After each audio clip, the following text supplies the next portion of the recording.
forme. Ainsi, la ville de Los Angeles aux États-Unis, où se trouve concentrée la plus grande communauté vietnamienne du monde depuis la fin de la guerre. Plus de 80 000 personnes sont arrivées là, créant un quartier que, dans la ville californienne, on appelle Little Saigon. Claude Guénière. Ça s'appelle Little Saigon, mais c'est bien loin de ressembler à ce que fut autrefois la capitale du Sud-Vietnam, une capitale coloniale française, désuète et charmante. Charmant, à propos de cette banlieue sud de Los Angeles, n'est pas le mot. C'est efficace, c'est propre, c'est ultra-moderne, c'est Saigon revu et corrigé par la Californie. Des supermarchés, des avenues larges comme des pistes d'avion, des parkings à l'infini. Et c'est là que se sont installés et prospèrent 125 000 Indochinois, dont 80 000 Vietnamiens, tous ou presque arrivés depuis la chute de Saigon, des boat people qui se sont enfuis en bateau.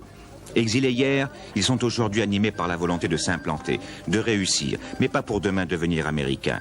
Ils sont au contraire persuadés que leur salut est dans la réussite de leur communauté et le maintien de leur identité.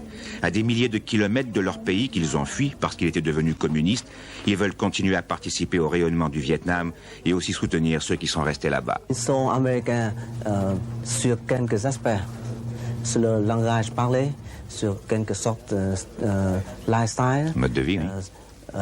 Mais nous croyons qu'ils sont toujours vietnamiens dans leur vie intérieure et ils continueront de contribuer sur le développement de la vie des Vietnamiens chez nous, au Vietnam. Ainsi, leur objectif est toujours et encore de rester indépendants. Ils ont leurs propres journaux, par exemple celui-ci, Le Peuple vietnamien, dont le premier numéro est sorti en 1978 et qui publie des nouvelles du Vietnam telles qu'elles arrivent dans les lettres des familles. Hoang a construit un bateau pour s'enfuir avec sa famille. Au moment de s'embarquer, sa femme a été arrêtée. Il est tout de même parti, c'était il y a 2 ans. Il vient d'apprendre que son épouse est aujourd'hui en Indonésie après s'être à son tour échappé. Tous ces efforts valaient-ils la peine? Nous n'avons pas de rôle dans notre pays natal.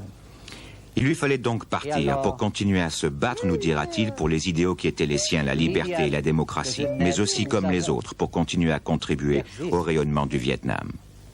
Nous allons continuer de servir notre peuple, servir l'humanité.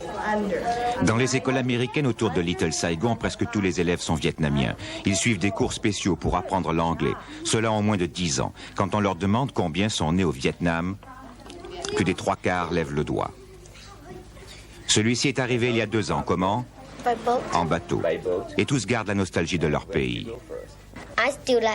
J'aime bien l'Amérique, mais je préfère quand même mon pays parce que j'y suis né et qu'il y reste ma famille et mon père.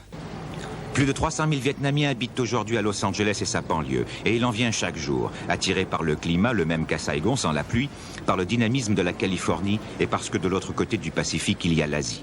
Leur succès est surprenant et a pour la France des conséquences inattendues et positives. Par exemple, les boulangers de Little Saigon font les meilleures baguettes et croissants des États-Unis et les font découvrir aux Américains. Aux États